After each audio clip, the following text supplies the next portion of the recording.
Good evening to all pro wrestling fans of all shapes and sizes from all around the world. Welcome to another Pro Wrestling Talk video brought to you by Blitzball Champ Gaming here on the U to the Tube. I'm your host, Blitzball Champ Jason Ingram. So, wanted to get on here and talk about a couple of things, but the main event, going to review New Japan Pro Wrestling's Royal Quest IV that took place yesterday. Before we get started, I want to remind everybody to be sure to check out Game Beauty. Link is in the description if you want to check out some awesome, exciting video game themed makeup and cosmetic products. You see something you like, want to make a purchase, don't forget to use that promo code Blitzball_champ. All in caps for 10% off of your order. So definitely check that out. Happy shopping. Okay. So first off, I wanted to give a quick update on the TJPW Next Generation 2024 tournament. So another match in the books. Let's take a look at the bracket right quick. All right. So recently had Kira Summer defeat Shino Suzuki to advance to the semifinals. So we now have one semifinal match set, which will be Toga, who defeated Himawari, against Kira Summer, who defeated Shino Suzuki.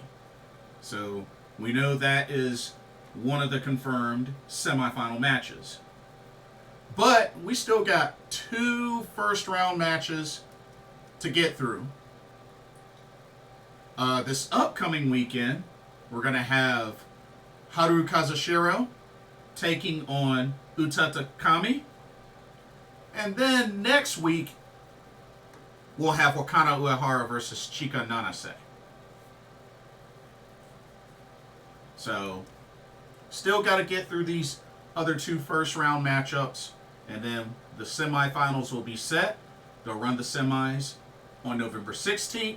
And then the finals on November 22nd. So, got quite a bit to look forward to with that. But, Toga, Kira Summer, in the semis. Now, it was also announced that Runa Okubo is going to be taking a leave of absence to focus on school. So I believe October 27th will be her last match before going on said leave of absence. So, we'll definitely miss having Runa Okubo around. But, hey, she's still in school, so it's totally understandable that she's got to, get back and refocus and tend to her studies. So, hey, definitely totally understandable. But, yeah, so just to make sure it got confirmation. But yeah, she's going to be taking a leave of absence. Yeah, the 27th. So that'll be her last match. Which is also that's also the return of Haruna Neko as well. She'll be making her in-ring return. So got that to look forward to. So a lot of positives there to look forward to. But yeah, it's exciting. It's definitely exciting. And I wish Runa Okubo the best, of course, in her studies. But yeah, got priorities along with her pro wrestling career. So, hey, I can't wait for her to, finish and wrap up her studies, continue to do well in school, and hopefully she'll return to the ring as soon as possible. You know what I mean? I mean, it is what it is, right?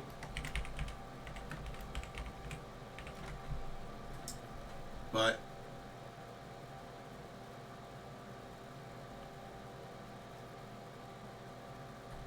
and it looks like her final match will be against Yuki Kamifuku. So that'll be her last match before going on hiatus or a leave of absence. So Camille will be her final opponent. That'll be one heck of a final match. But yeah, she's going to be focusing on her junior high school education. Oh, so it looks like she'll be focusing full-time on school. So, yeah, that means it may be a good while before she returns to the ring. But hey, I mean, she's young. You know, she's got plenty of time. And I'm sure she'll have a spot waiting for her when she's ready to come back to TJPW. I'm sure of it. You know what I mean? I mean, heck, didn't Hina go through the same thing? Didn't Rena go through the same thing in Stardom? You know, they had their studies, they had school and all that. So, I mean, Hanan. So, I mean, it's understandable. You know, it's understandable. They got, you know, they got their education to focus on. So, I get it. Totally get it. So, yeah. Main thing is want her to do well, not just only in the wrestling ring, but in life in general. That includes school, career, whatever her heart's desires. So that's what's important. So that match is in a couple of days. So hey, Taruna Okubo, finish strong. Okay. Another thing I wanted to mention, and this is big. This is really big. Check this out, y'all. So first off, I want to say congratulations to Chi-Chi, who won the 6 Shrew Tournament in Sendai Girls. It came down to Chi-Chi versus Aya Sakura in the finals. And while it was an awesome match, it was a great, awesome back and forth match between the two. Really could have gone either way. But Chi-Chi came out victorious. She wins. So congratulations to Chi-Chi on winning the tournament. And there's more. Check this out. Ladies and gentlemen, the Sendai Girls World Junior Championship has been reinstated.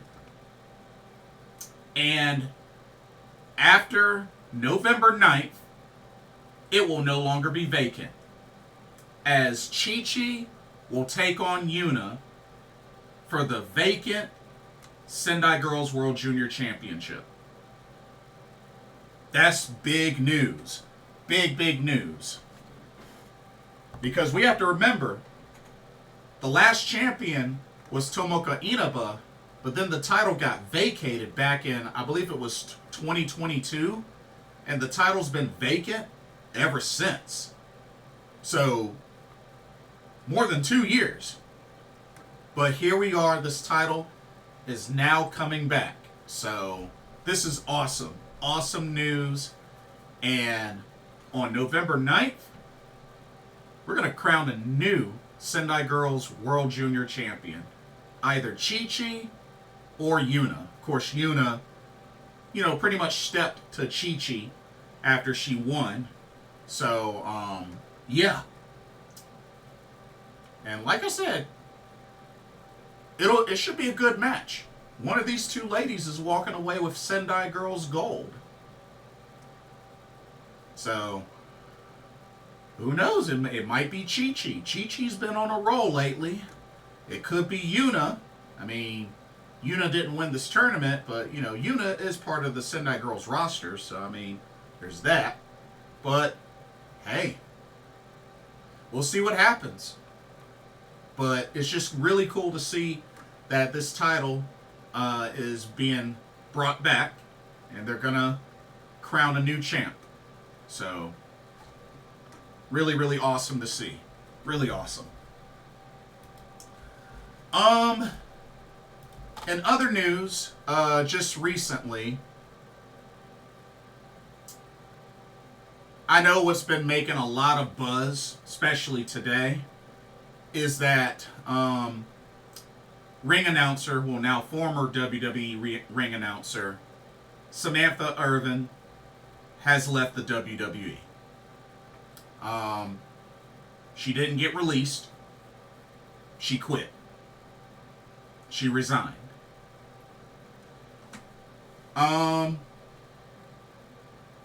And apparently it was said via Ricochet on social media that she is not coming to AEW. Of course, you know, Samantha Irvin is Ricochet's fiance.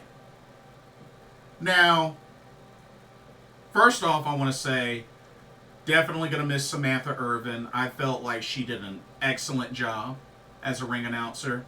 I mean, just she killed it. She did a phenomenal job. Definitely going to miss her voice in the WWE. Not sure what she's going to do next, but I hope whatever she decides to do, that she's happy. And I don't know if she'll ring announce or career change. I don't know. Maybe actress. I don't know. But main thing is, as long as she's happy, I'm happy. That's the main thing, whatever she decides to do. Now, for all the folks that are getting so upset at this decision and are pretty much turning against Samantha Irvin, making fun of her, making fun of Ricochet, making fun of the idea of her, you know, even possibly going to AEW where Ricochet is, y'all need to chill. Y'all need to grow up. Like, come on. Come on. And see, it's evidence like this as to why tribalism exists. Like, it's ridiculous. And when we don't do our part to stop these things, to prevent these things, we wonder why tribalism is going to continue to exist and never die. And this just added another piece of evidence to support that case. Like, come on, y'all. Come on now. So what if she decides to go to AEW? So what? Maybe that's what she wants to do. Her freaking fiance's there. Now, it was already said, you know, by him that she's not coming to AEW, so all that we can really do is take his word for it. It's his freaking fiance. Like, I mean, I understand if you don't agree with the decision, that's fine. But to go all ballistic and just, like, hate somebody because of a business decision or because of a decision that they made because they have other plans, like, come on now. Come on now. Maybe she wants a career change. Maybe she wants to go somewhere else. I mean, only she knows what she wants to do. That's on her.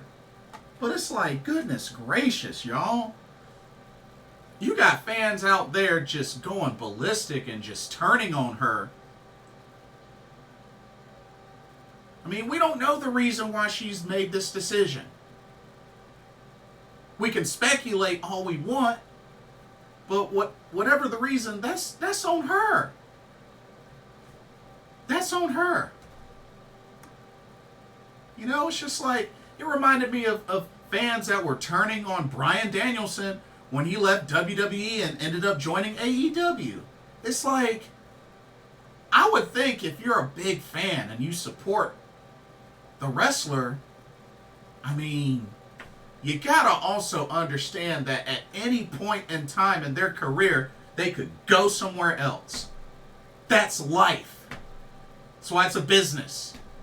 And at the end of the day, whether we agree with it or not, they're gonna make the decisions that they feel will suit them the best. Shoot, there are folks flipping out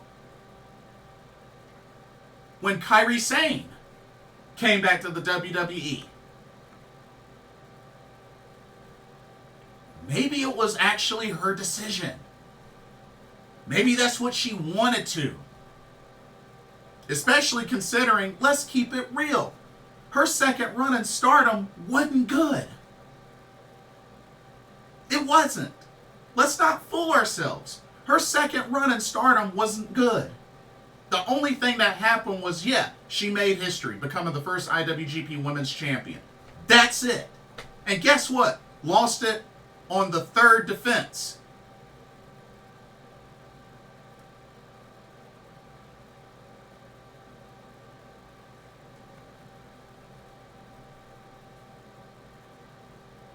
I'm just saying. I'm just saying. It was... And not to mention, that defense, that first defense against Tam Nakano, that match was barely 5 minutes. Match was barely 5 minutes, y'all. But yeah, that's really all that she did, was make history. And actually, nah, my bad. It was the second defense. I keep forgetting it was the second defense. Second defense, she lost the title. So she didn't even have it. Barely 2 months, maybe 3 months. Maybe she actually wanted to go back to WWE. I'm just saying, y'all. Like, if you're truly a fan of these wrestlers, I'm not saying that you have to always agree with their decisions. I'm not saying that. Hear me out. I'm not saying you got to do that. But goodness gracious, like, to just hate on them and just turn against them because they didn't go to your ideal promotion. I mean, I thought you were a fan of said wrestler. You know, I remember there was somebody just, you know, it's funny. I remember somebody that's a fan of a particular wrestler. I'm not going to say any names, but was already fearful when they were given a title shot outside of their company. They were already fearful that they were going to lose. And then when they ended up winning, still complained. Still complained.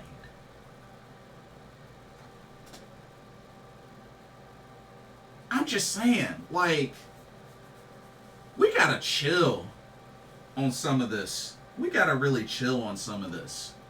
Like, it's not even that serious. It's not even that serious, and folks are going ballistic. I mean, just think about it.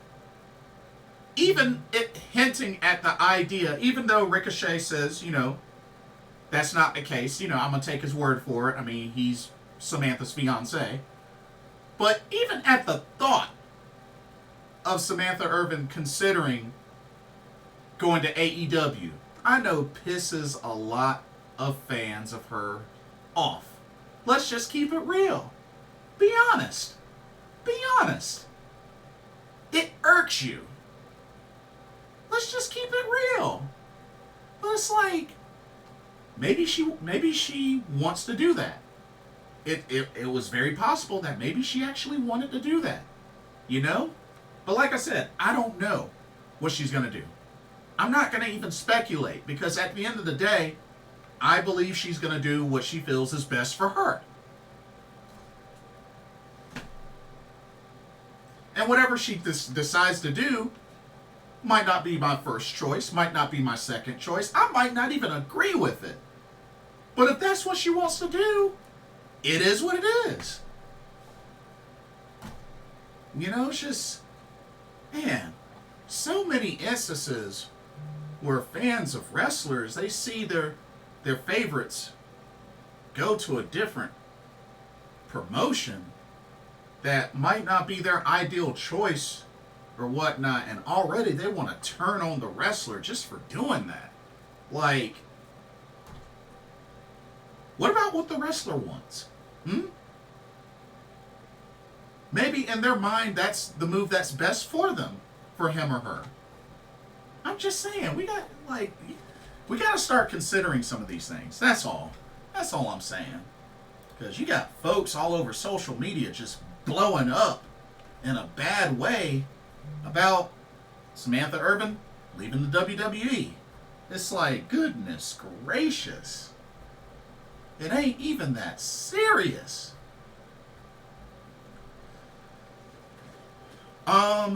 Let's see.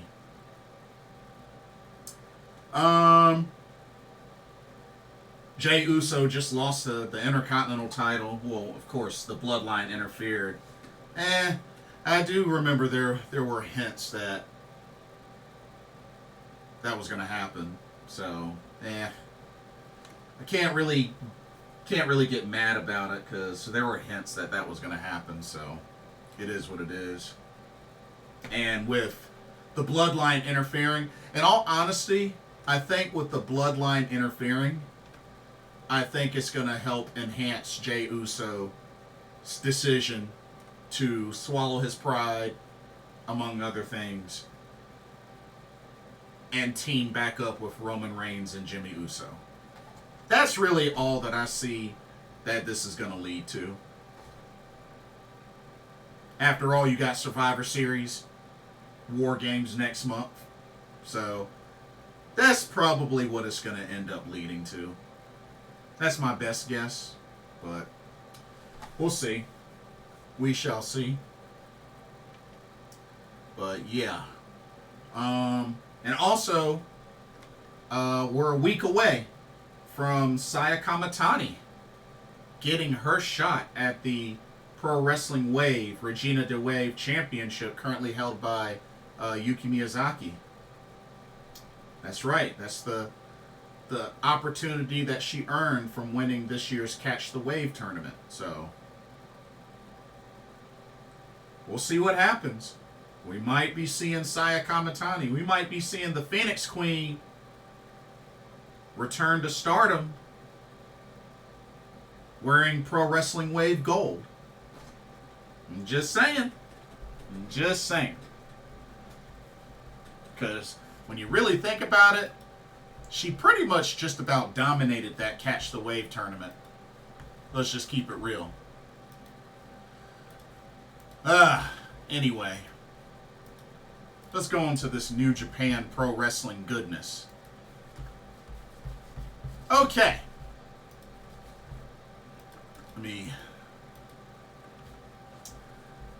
NJPW Royal Quest IV took place at the Crystal Palace National Sports Center yesterday, this past Sunday, October 20th.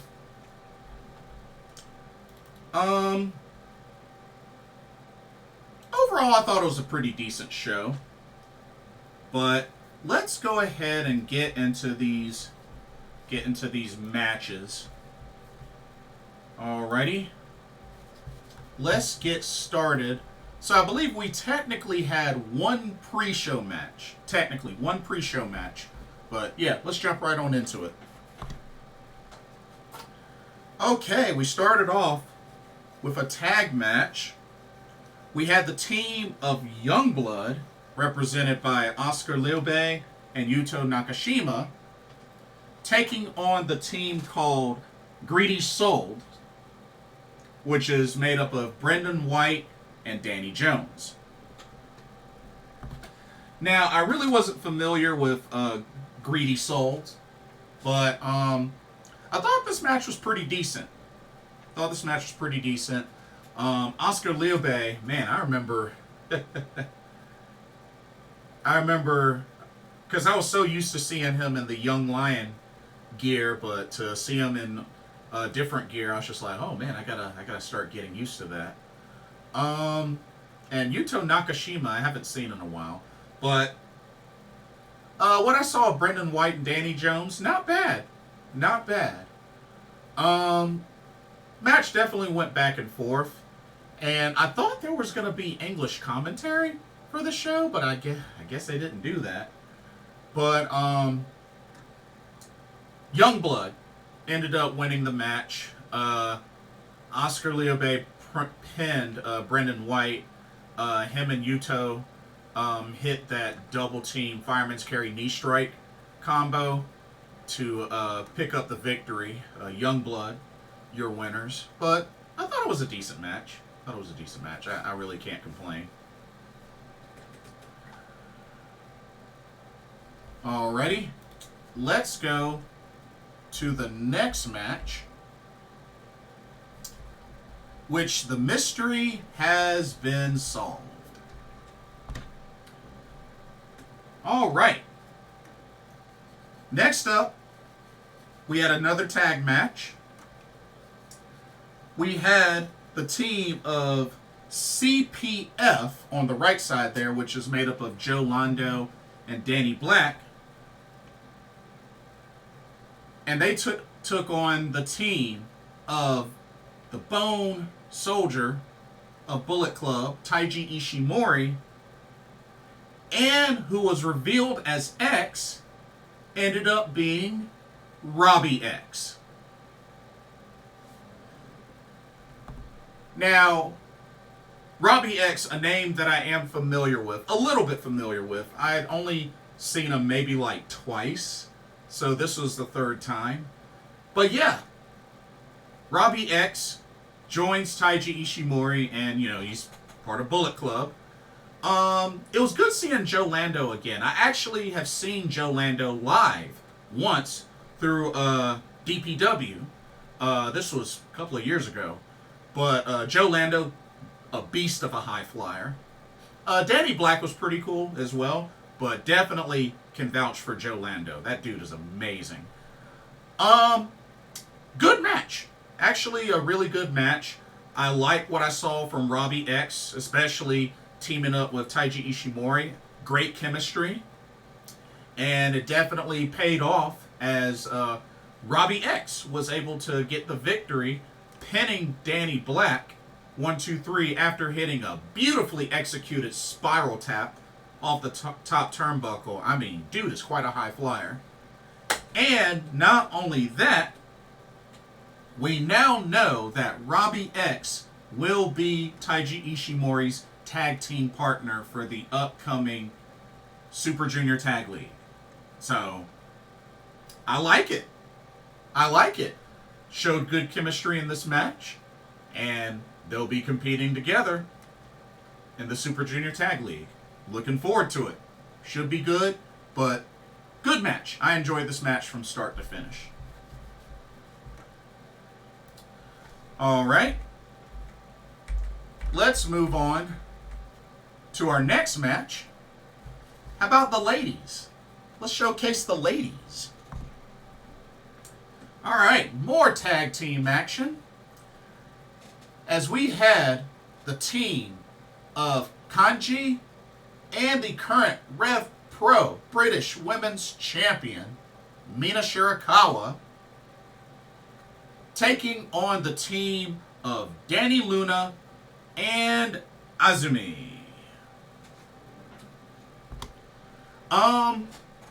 This was really my first time seeing Kanji. I feel like I've heard of her before, but this was really my first time seeing her. And of course, I'm familiar with the other three ladies. I've met Mina, I've met Azumi, I've met Dani Luna.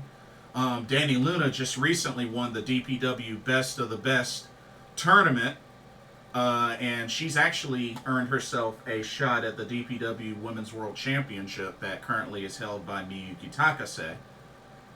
So, This match was pretty good. Kanji kind of reminds me a little bit of Jessie Elaban when she used to be a face, a mega face. Before she joined the Robert Stone brand. But that's who Kanji kind of reminds me of. You know, very upbeat, very bubbly. It's like, she kind of reminds me of a combination of Jessie Elaban and Delmi Exo. That's the vibe I get from Kanji. But I like her. I definitely like her. Good match. Definitely enjoyed this match. Really good chemistry with Dani Luna and Azumi. Not normally a combo I would have thought of, especially not off the top of my head. But it worked. Same with Mina and Kanji.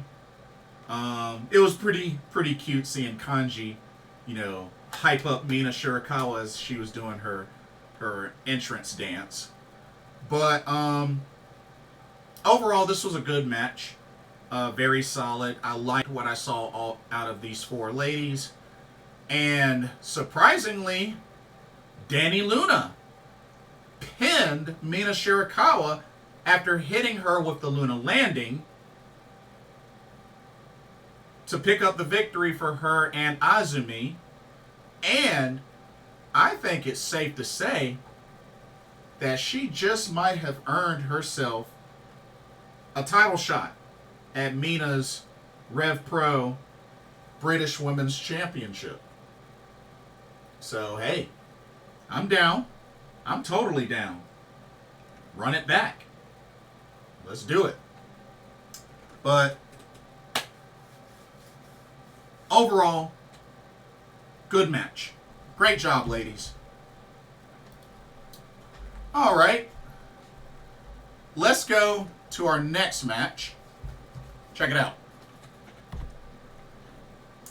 All right, next up we had a singles match between Kosei Fujita, representing TMDK, and Michael Oku. Of course, he was accompanied by Amira. Pretty good match. Pretty good match. I've gotten to see Michael Oku live before.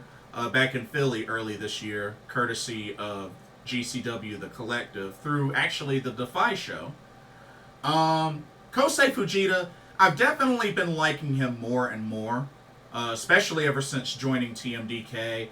I like what he's been doing with like Robbie Eagles, and just overall, I think he was a good pickup for TMDK, and you know, has been able to do a little something in the ring.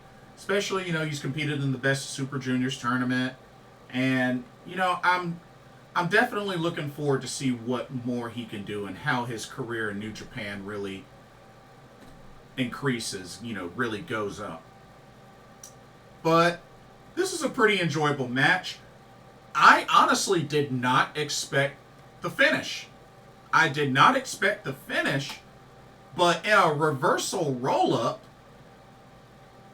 because it looked like Michael Oku was about to do like a figure four or some sort of leg submission, and Kosei Fujita was able to roll him up for the 1-2-3. So many say a ginormous upset victory for Kosei Fujita pinning Michael Oku. And shout out on the sportsmanship shown by both competitors after the match. You know, good sportsmanship. But I don't think many people expected Kosei Fujita to win. I know I didn't. I honestly didn't. So, wow. Kudos to Kosei Fujita.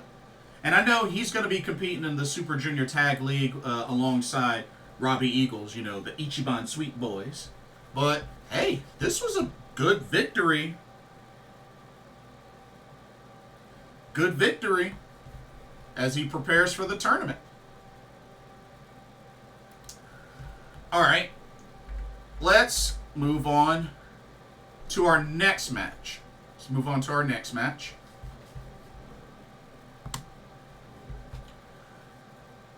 We had another singles match This time we had Yota Tsuji representing LIJ taking on Bullet Club War Dog Drilla Moloney. Okay.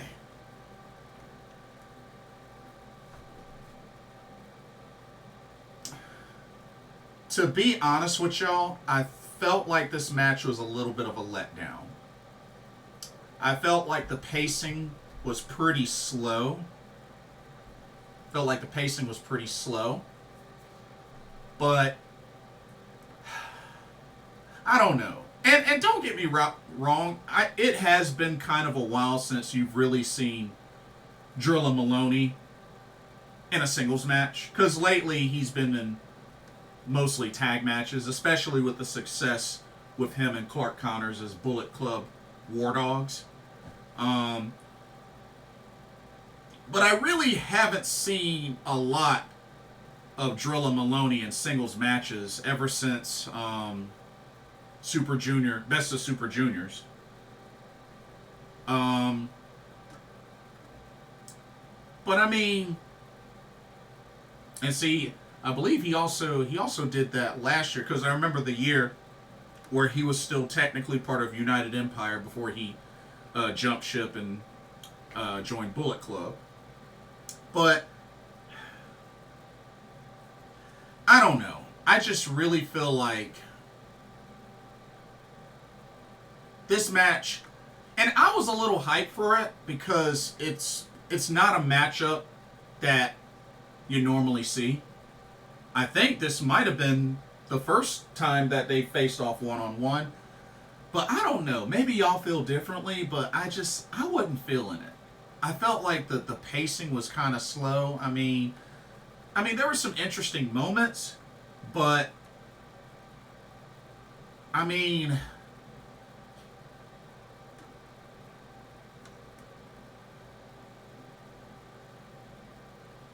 I don't know. I really wasn't feeling this match. Yota Tsuji got the victory, hit the Gene Blaster, but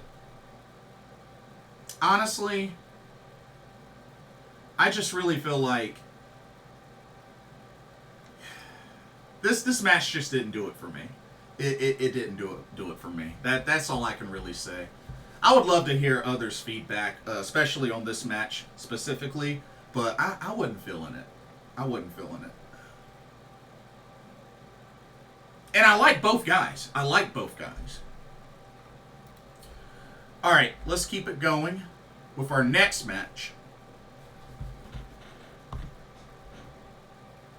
All right. Next up, we got a singles match.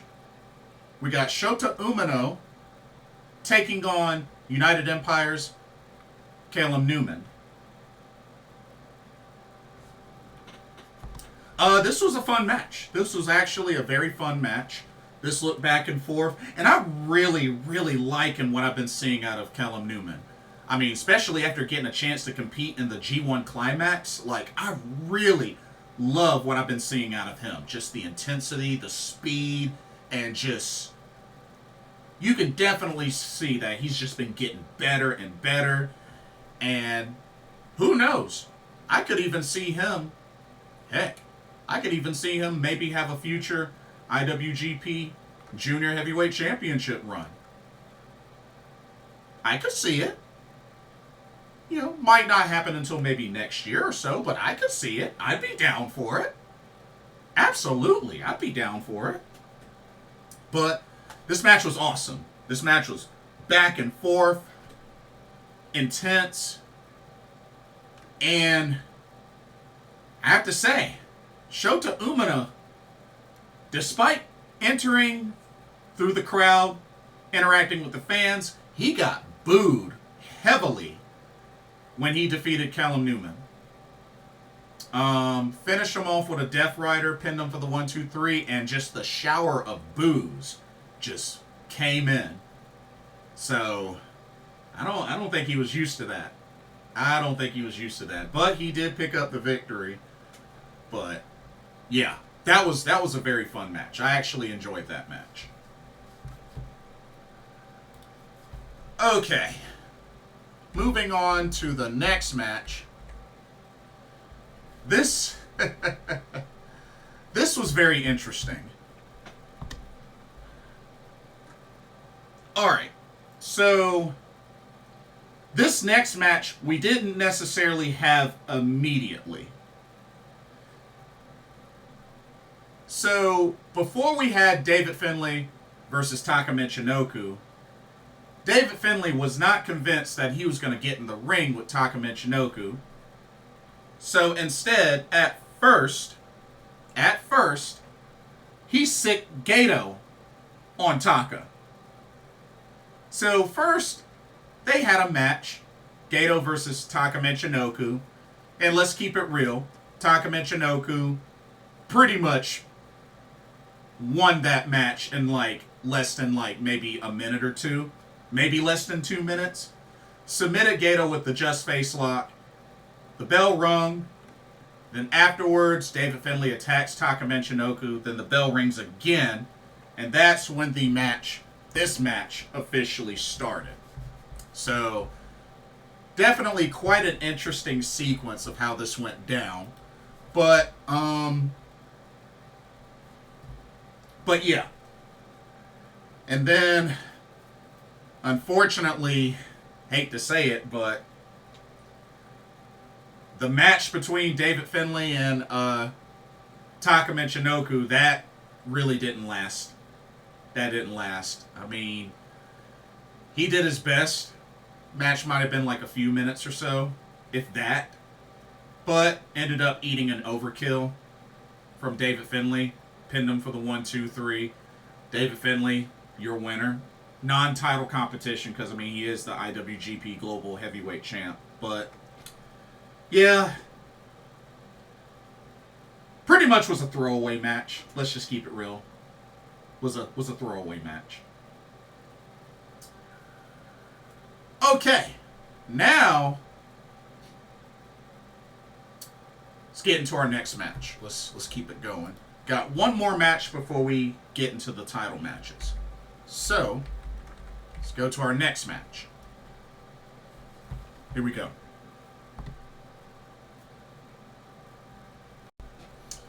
Alrighty. Trios action. We had LIJ, Tetsuya Naito, Hiromu Takahashi, and T-Time taking on TMDK's Ryohei Oiwa and Robbie Eagles, and special guest Mascara Dorada joins the team for this match. Now, this match was alright, but it felt kind of one-sided, to be honest with you, especially in favor of LIJ. I did think it was pretty funny, Naito taking his sweet time getting his suit off. So I did think that was pretty funny. But I mean, yeah, the match was alright. It just felt very one-sided. But T-Time actually picked up the victory for the team. I did not expect that. But he hit a beautiful diving double foot stomp across the back of Mascara Dorada, then pinned him for the 1-2-3. But yeah, T-Time picking up the win for LIJ.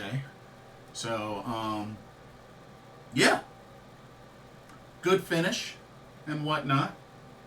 But, yeah. That's pretty much all I have to say about that match. Don't really have much. But anyway, let's get into some title matches. We had 2 title matches. So, here we go. Alrighty. We had the NJPW Strong Openweight Tag Team Championships on the line. As the champs, Mikey Nichols, Shane Haste of TMDK defend the titles against the combo of Mr. Ace President Hiroshi Tanahashi and the Stone Pitbull Tomohiro Ishii. Fun match. Definitely enjoyed it. Quite a challenging one for TMDK, especially going up against the combo of the fierce and strong Stone Pitbull and the Ace, Mr. Ace President. So, it was tough. It looked like a really tough back and forth match, and the champs were tested. They were very much tested. It was not easy, them attempting to put away this combo. And as a matter of fact, it took about a total of 3 tank busters, with one of them being a super tank buster, to finally seal the deal for this team. But yeah, they hit Tomohiro Ishii with a super tank buster. Shane Haste made the cover, 1, 2, 3. TMDK, still your strong openweight tag team champions. But that was quite a fierce match. Quite a fierce match. They were definitely tested in this match. So, great title defense. Really great title defense. All right. And then the main event of Royal Quest IV. What originally was just a special singles match ended up turning into a title match. That's right. As this was for the IWGP World Heavyweight Championship. As the champion, coming back home, Zack Sabre Jr. defended against Sanada.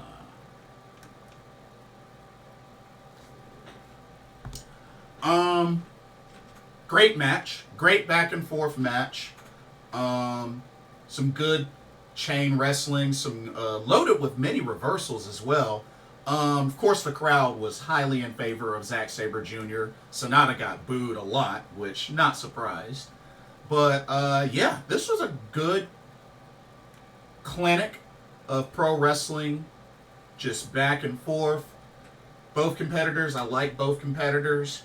And, you know, they look great. They put on quite a clinic for over 25 minutes in the main event.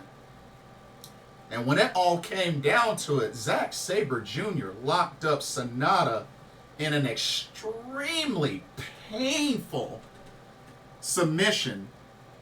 Both arms locked in the back with his legs. And ZSJ had one of Sanada's legs pulled back as well. I mean, he literally submitted Sanada like a pretzel. Like a pretzel. It was nasty looking. I thought he may have popped something out of a socket, but it was a nasty looking submission. But Sanada gave up. Zack Sabre Jr. retains the IWGP World Heavyweight Championship. The rest of TMDK comes in to celebrate with him. And yeah, they end up walking out together. So, with that being in the books, we also now know Zack Sabre Jr.'s next opponent will be Shingo Takagi at Power Struggle. So that's his next title defense. So yeah, keep him coming. But Zack Sabre Jr., opportunity to return to his home country as champion and get a successful defense. So congrats to Zack Sabre Jr. But anyway, that's pretty much it for that event. Royal Quest IV, it was all right. It was an all right event. To be honest with you, favorite matches overall, the ladies tag match, Shota, Umino, Callum, Newman, and the main event. Those were like my top 3, to be honest with you. But with that being said, well, it's now full speed ahead to the Super Junior Tag League, which is getting ready to start this Thursday. So, and we got a lot of tournaments to look forward to. We got the, like I said, TJPW's Next Generation tournaments going on. The Sendai Girls 6 Shrew Tournament just ended. Super Junior Tag League is about to start up. The Goddess of Stardom Tag League is getting ready to start up this Saturday. So, pro wrestling tournament season. Y'all know how it be. And then after all that's done, next month, World Tag League. So, hey, A lot to look forward to. But anyway, that'll do it for this video. Don't forget to check out Game Beauty. Happy shopping. Don't forget to use that promo code. And let me know what y'all's thoughts are with everything we talked about. How do y'all feel about Chi-Chi winning the 6th Shrew Tournament? The Sendai Girls World Junior Championship being reinstated and up for grabs. Let me know what you think about the TJPW tournament so far. How do you feel about Samantha Irvin leaving WWE? How do you feel about Jey Uso losing the Intercontinental title tonight on Raw against right back to Braun Breaker? Of course, the Bloodline interfered. And let me know what y'all's thoughts were on Royal Quest IV. Did you like the show? What were your favorite matches? Did you hate the show? Let me know what you thought. Don't forget to like, comment, subscribe, hit that notification bell while you're at it. Thank you so much for watching. Hope you enjoyed the video. For another Pro Wrestling Talk, brought to you by Blitzball Champ Gaming here on the U to the Tube. My name is Jason Ingram. Hope everybody has a blessed day tomorrow, and I will see y'all in the next video and or live stream. Peace.